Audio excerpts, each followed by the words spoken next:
All right, everybody, welcome to the Regretful Pirates. I know I've been sailing these first few solo just to get you guys caught up, but we'll bring in some other pirates eventually. And if you got some stories you'd like to tell, please contact us and let us know. Maybe we can get you on here. Anyways, I'd like to talk about an article I just read the other day.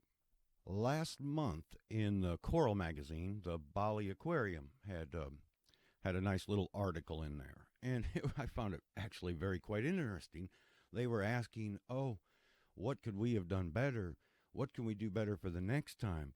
Well, I've been trying to tell my peers, the aquarium industry, for years that we were wasting life, and eventually it was going to catch up with us, and we weren't going to have the easy access to the all the life we did in the past.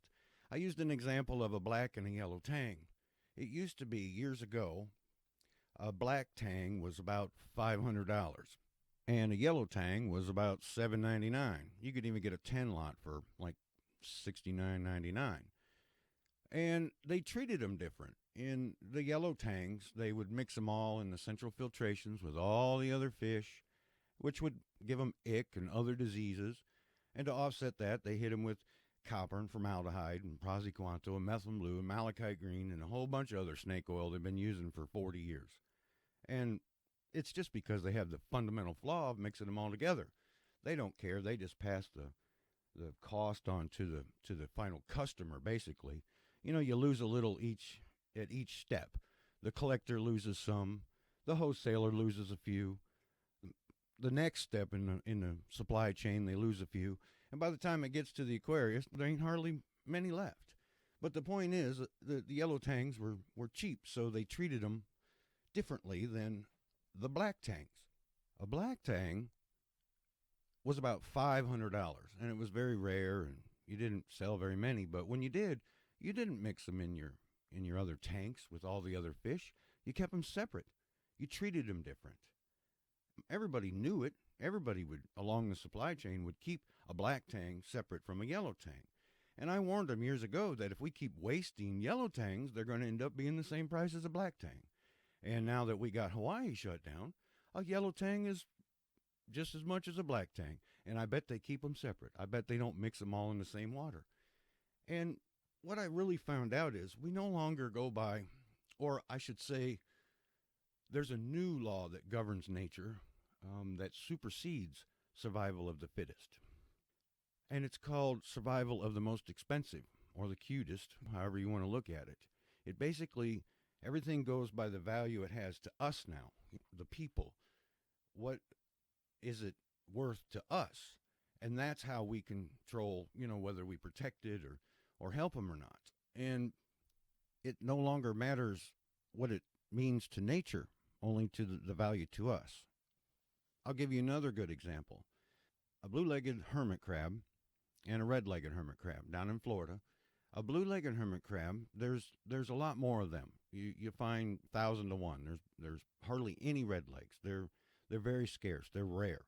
But yet a red-legged hermit crab is not restricted. But a blue-legged hermit crab is because it has value to the industry. It's worth money. A red leg is not. Although there's a lot more blue legs than there are red legs, we protect the blue legs but not the red legs. So it proves that even Fish and Wildlife down in Florida is protecting things according to the value it has to humans instead of the environment. And that's the problem. It shouldn't go by survival of the most expensive or the cutest. We shouldn't just protect panda bears but not care about fish, corals, inverts, and other little critters. A seahorse is considered a fish and it has no rights like the rest of the animals. You can do whatever you want to a seahorse, but you can't hurt a cat or dog. You know what I'm saying? It's all the animal control laws say except fish. And because of this loophole, you can treat fish, corals, inverts, and a whole lot of other critters any way you want. You can dump whatever you want on them. You can tell people whatever you want. I can put bleach in a bottle and tell you it's reef safe and cures ick, and nobody checks it. There's nothing nobody can do. And in fact, there's stuff like formaldehyde. Okay, it's a Class B carcinogen. And they tell you it's safe to dump in your aquarium. Oh, go ahead. But yet you put your arm in your tank. It's a Class B carcinogen. It causes cancer. But because of the loophole that fish don't have rights, we're exposed. These animals are not being treated fairly. They're being all mixed together in what they call quarantine, and they dump a bunch of stuff on them and they send them all out to die so they can sell more next month. It's a big scam. And the public aquariums are in on it. You know, there's a guy out on the West Coast. He's a big wig in one of the aquariums, and he acts like he's some kind of god in the pet industry, and he promotes the pet industry. These people could care for stuff just as good as they can at their public aquariums, but yet they're experts. Doesn't it seem to be a conflict of interest? The Bali Aquarium said they had a stake in the coral business. Well, why should an aquarium be selling corals? What are they doing? Selling them out the back door? Can you get them at the gift shop now? What is going on in this business? It should be survival of all of them, not the most valuable to us. And if you think you're going to get the truth from a coral or fish magazine, think about it. Magazine is full of sponsors, and they have to follow the narrative of their sponsors. They cannot report the truth or the whole truth, or they must omit much of it and just talk about how cute and good their business is. They can't tell them the truth about the destruction that their business is causing, because it would go against their sponsors and then they would lose money. And that's what it's all about. It's always about money. It's not about helping hobbyists or helping creatures. You know, Noah over at the Coral magazine wrote an article about being the aquarium ark years ago. And I told him, you know, what are you going to do the first time the power goes off or you can't get your stuff or something happens? It's all going to die. You cannot be the ark for the aquarium. It belongs in the ocean. The ocean is the ark, not your tanks. And how's that coral ark going for you now? Can you even get your supplies? Can you even get the corals or the fish you're trying to get your hands on? No, it's all shut down right now.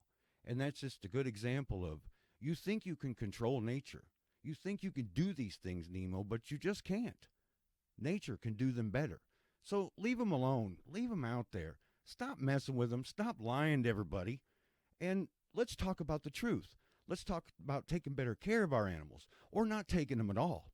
That's what we need to do. How about a moratorium on all fish, corals, inverts, animals, whatever, coming out of the wild until they catch back up? We need to leave them alone. It's called a moratorium. Stop these people from taking anything because they don't know what they're doing with them. They're not going to save them all. They're not the ark. They're the cause, not the cure. They're destroying them. And we think it's cute because they're lying to us with their propaganda, with their magazines, and with their TV shows. They're lying to you. The aquarium and the aquarium magazines are lying to you. It is a scam that needs to be uncovered, and that's why I'm here. We're gonna prove it. I've been through this whole industry. I spent 40 years working through this industry, and all them experts out there with their degree in old school from Newcomb High are wrong. You don't use all these chemicals. You don't use all this crap. It's killing most of them. We don't mix them all together. A quarantine means apart, not together. So if they can't even get the definition of quarantine right, what makes you think they're going to tell you the truth about anything? That is why we need our own magazine. I have bought anticaptivity.org, and I'm going to start my own magazine, an anti-aquarium magazine, basically, or all captivity, because captivity is just plain wrong. And we need a magazine on our side, you know, something that lists the heroes of the month and who's working on this and working on that. We don't have all that. We don't have the same propaganda on our side that they have on their side. And that's what the real problem is. We need to have books and magazines and articles and documentaries and TV shows and stuff that show the truth about what aquariums, pet stores, and zoos are doing to the wildlife. They're the ones that are causing the decline. They're the ones that make up the wildlife trade. And then they have their magazines and their TV shows on the Captivity Network telling you how great they are, when actually it's all just conservation camouflage. They're just trying to hide the truth of what they really are. They're exploiting animals for profit and money and fun. That's all it is. There's nothing good about it. It's no value at all. They belong out in the wild where they really add value. So please, everybody, spread the word. tell the world what you know about aquariums and pet stores and zoos now. And let's try to get fish the same rights as the rest of the animals. Doesn't it just make sense to treat them just as good as you do another critter? Anyways, thanks for joining in. Tune in next time for some more discussions of the wildlife trade. You just might learn some truth and know how to help fix what's going on out there.